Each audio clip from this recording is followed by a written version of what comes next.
This happened some time ago, but I thought I'd share it in the hopes of showing people who have been destroyed by infidelity that their world is not over and that things can only get better from here on out. Disclaimer. Names and some minor details have been changed for identity protection purposes. I met my ex-fiancée, let's call her Jane, 7 years ago in a coffee shop.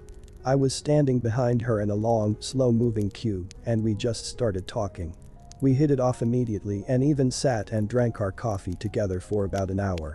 We eventually exchanged numbers before going our separate ways. At first, I was very hesitant to get serious with her because I had just started as an analyst at a large investment bank, and the hours were absolutely brutal. I was working 70 to 80 hours a week when things were slow, and up to 120 plus when we were on live deals. I had also heard many relationship horror stories from my fellow junior colleagues about how all of their relationships had failed due to the crushing hours and not being able to see their significant others on a consistent basis. However, after a few dates with Jane, it was clear that I was falling for her and that she felt the same way about me.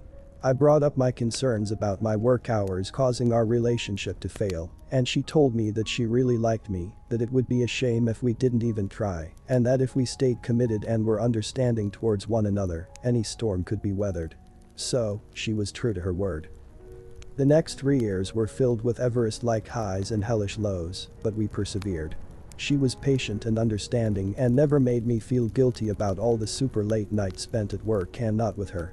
She showered me with love, care, and affection, and often told me how grateful she was to be with an amazing person like me. I, in turn, did everything humanly possible to love her like she deserved to be loved. To everyone's surprise, after the end of this 3-year period, we were going stronger than ever, while all of my fellow analyst relationships crumbled and burned. During this period, I decided that the time was right for me to start recruiting for private equity roles. If successful, my hours would be drastically reduced, and my already insanely high pay would increase even further. I also decided that I wanted to spend the rest of my life with Jane, this amazing woman who had stuck with me even through my sucky banking years as a junior. I bought a ring and proposed to her while we were on vacation in Spain. She said yes, and I was on top of the world. Now, this is the part where everything goes to. She was in the shower one day and had left her phone on the bedside table. I had just the slightest urge to snoop. At this point, she had done nothing at all that would lead me to suspect that she was cheating, and I had no gut feelings that something was up. I just had a slight urge. And it's not like she was ever going to find out that I had snooped. Long story short, I snooped, and I found a female's name in her chats that I didn't recognize. I clicked on it, and what I saw simultaneously enraged me and broke my heart. Lots of sweet nothings, nudes, etc. Even some texts of them comparing the size of my manhood to his. What made all of this worse was that he looked to be taller than me and far better looking than me. I'm 5'9" and only slightly above average in the looks department. I was shaking quite badly and feeling so sick that I put the phone down and went out to have a breather. My thoughts were racing as I strolled down the pavement. My first thought was that maybe this was my fault, that she just wanted to feel loved and I couldn't give her as much attention as she needed due to my work. Pathetic, right? I wanted to confront her when I got back, but I was afraid to because I loved her dearly and confronting her could ruin us. My thoughts continued to run wild, ranging from hey, this isn't that bad, right? It's just a couple of texts. It's not like they had sex. You just have to put in a little more effort and she'll love you again to how dare she do something so disgusting to you behind your back. I ultimately decided that I needed more proof before making a decision, as if the texts weren't enough. I went and bought a small camera and hid it among some stuff atop a shelf in the corner of our bedroom. I activated it the next day before going to work. Later that night, around 10 o'clock, I activated the camera and saw exactly what I was hoping not to, but still expecting to see. Her having sex with the guy she was sexting on her phone. All hopes of reconciliation, as well as any love that I still had for her, were thrown out the window instantly. I threw up in the bathroom and immediately left the office for my best friend's house, let's call him Owen, where I broke down and cried harder than I have ever cried in my 25 years of existence. When I had calmed down, Owen and I sipped on stiff scotch and planned my next move. We talked throughout the night and into the next morning when we both had to leave for work. He suggested that I didn't confront and end my engagement to Jane outright, but instead act cordially around her until I had found a new job, hopefully in private equity, and a new flat. Then he thought I should block her on my phone, email, and all forms of social media, etc., and move out while she was at work one day. I'd be kissing her goodbye in the morning, and next, I'd be gone like I never existed.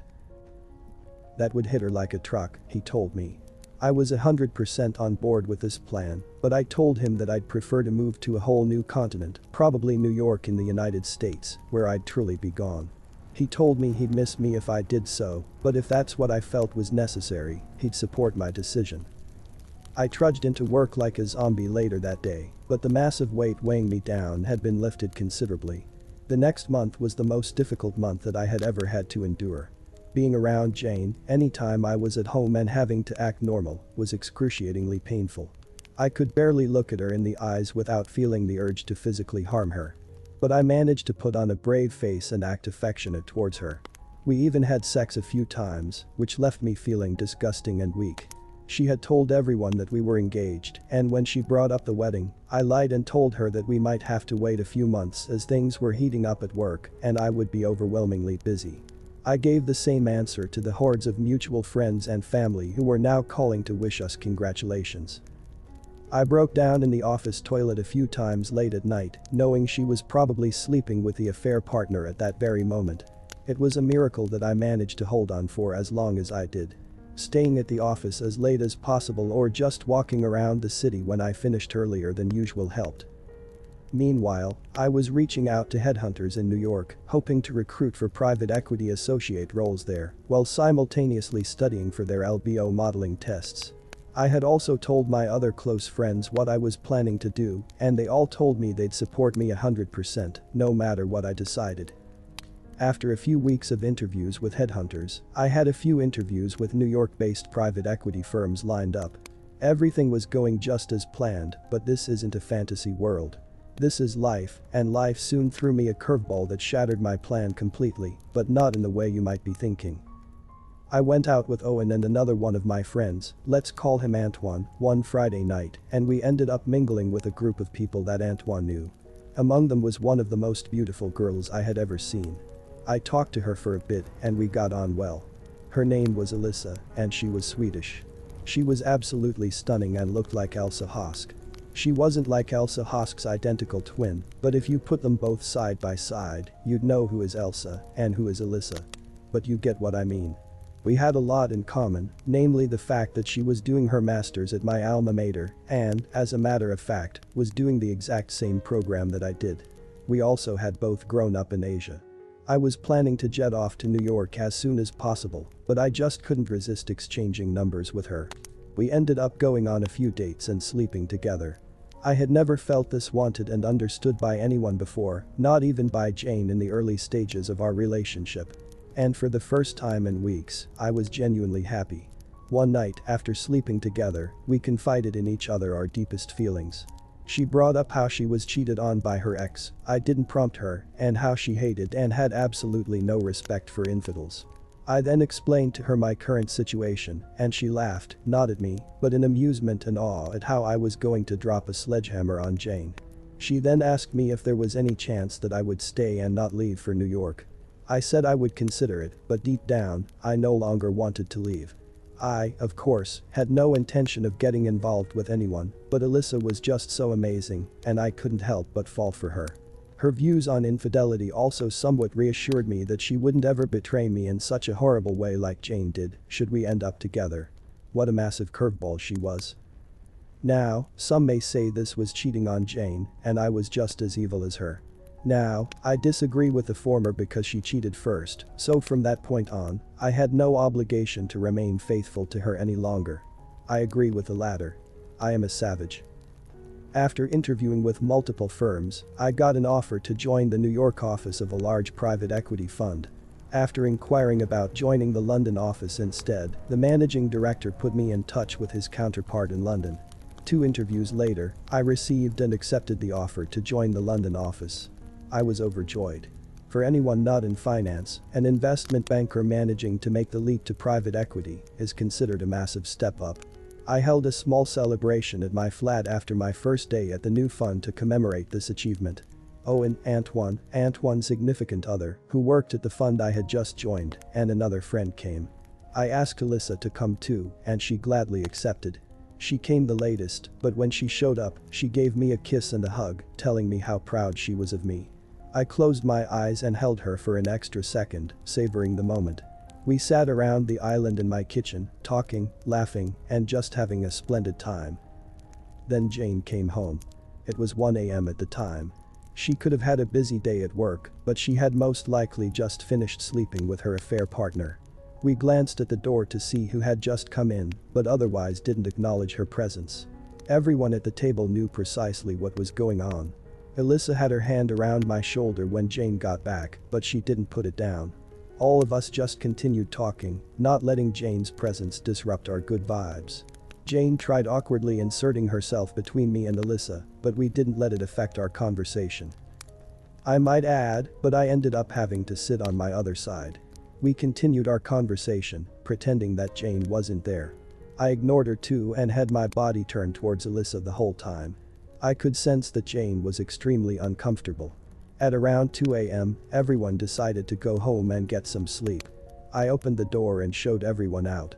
After some deliberation, I put on my shoes and followed them. Jane asked me where I was going with a tinge of worry in her voice. "I'll be back in a bit," I responded and closed the door before she could respond. I woke up at around 8 a.m. Alyssa was still asleep next to me, so I just planted a small kiss on her head and headed home to carry out the final stage of my new plan. I had silenced my phone before going to bed because it was blowing up with text messages and calls from Jane. When I got home, Jane was sitting at the island, looking dejected. Her eyes and nose were red from crying. If this was before she had betrayed me, my heart would have broken for her and I would have done anything to cheer her up. But after what she had done, I felt nothing, not even a shred of sympathy. "Where were you?" she asked. "I fell asleep in the car," I replied. I didn't own a car, but at that point, I didn't even care if my answers were incoherent. "Gotta freshen up and get to work," I said, then hopped into the shower. I got out and put on my suit, then realized that she had to feel at ease if she was to leave for work, and she couldn't be at home if my plan was to succeed. All dressed up, I got out of the room, approached Jane, and gently placed my hand on her cheek.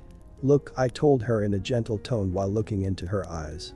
"I have to go to work now, but I promise I'll come home earlier today to talk about this, okay?" I then kissed her forehead gently and told her I loved her. That was the last fake sincere kiss I ever gave her, and I was glad that I never had to do it again. The final stage of my new plan was to move out and ghost her. But instead of moving to New York, I would now be moving into a new and vastly more luxurious flat compared to my current one that I had secured the previous week in an affluent neighborhood near the city center. I had taken a day off from work to move out because weekdays were when Jane was away from home for the longest and most consistent period of time. I met up with Owen and Antoine for breakfast at a nearby restaurant. They too had taken a day off to help me out. When we were done, I checked her location on my phone, and sure enough, she was at work. We went back to my old flat, packed all of my things that I hadn't moved to Owen's flat into his car, and left. I did feel a little sad leaving the flat that I had called home for the past 3 years, but this was a new beginning, and change isn't always easy. The lease on the old flat was in my name, and it expired in 2 months, but with my new salary, 2 months' worth of rent at the old flat was nothing to me. Besides, paying 2 months' worth of rent to have my traitor of a fiance's life fall apart was quite the bargain. After I moved out, life was incredible. My new job was amazing, and I was enjoying myself. I had a lot more free time. I started boxing regularly again and actually had time to sleep at night. My friends said I looked a lot healthier and happier, and I felt that way too. Alyssa and I made our relationship official, and we were extremely happy together. She even managed to get an offer to join a different private equity fund straight out of school, which was a very impressive feat. I can say that I was happier than I had ever been since leaving school. As for Jane, my disappearance hit her like an uppercut to the chin that she didn't recover from for a long time. All of my friends were bombarded at one point with messages and calls from her asking about me. I had blocked her from everything: phone, social media, etc. She still had the engagement ring I gave her, but my plan wouldn't have been much of an uppercut if I had asked for it back. As for her relationship with the affair partner, I never found out, nor did I care to find out what happened to them. If he wanted her, he could have her. Trash always ends up together in a pile. One day at work, after a morning meeting, I was walking back to my cubicle when I was greeted by an unsightly guest, a livid Jane standing between me and my cubicle.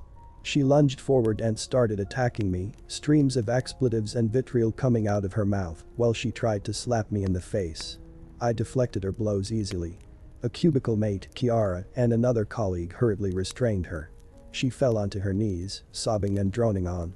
I was so worried. I missed you. Where did you go? I love you. How could you do this to me? I calmly took out my phone, found the videos of her and the affair partner, getting it on, and played it, shoving the phone in her face. I sometimes still find myself laughing at the look of horror on her face when I think of it. She started hyperventilating. Look, she said through her heavy breathing. I can explain. It's not what it looks like.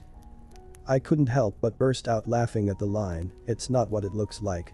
It was clearly her getting screwed by another guy that wasn't her fiancé. I wanted to yell at her and rub all that she'd done to me in her face, but in reality, it would come across as me trying to convince her that she did something egregiously wrong. She knew full well that she had screwed up big time, and the guilt was already consuming her. OP, look at me, she continued softly. I love you. I will always love you. As long as the sky is blue, I will love you. Here in London, the sky is always grey, I quipped back with a straight face and a smug tone. Kiara covered her mouth with her hand, stifling a laugh. Jane's tears were still in free flow as security intervened and escorted her out of the office. Another dose of karma hit Jane literally an hour later. I had arranged to meet with Alyssa for lunch. When I got to my building lobby, she was already waiting for me. We kissed, then walked hand in hand towards the exit and right into Jane's bewildered face. There was an awkward pause with the three of us staring at each other. Jane proceeded to fall on her knees again and started bawling, probably just jealous that I'd left her for someone far more beautiful, or probably just consumed by guilt and regret. I'll never know, and frankly, I don't care to know. Alyssa and I just sidestepped her and walked out into the open. The rest of this story involving Jane just has to do with the engagement and her friends and family, but that's a story for another time. As for me, life is still amazing.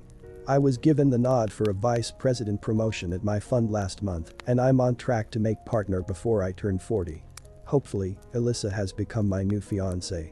I proposed to her last summer, and she tearfully accepted. We love each other dearly. We plan to get married when the pandemic is over and are already talking about having children together. The new lockdown really sucks for everyone, but we are very fortunate to have each other to count on during such trying times. That's my story, guys. I just wanted to share this in order to show that if you're a victim of infidelity, it's not the end of the world. You can always bounce back, level up, and reach new highs that you never thought.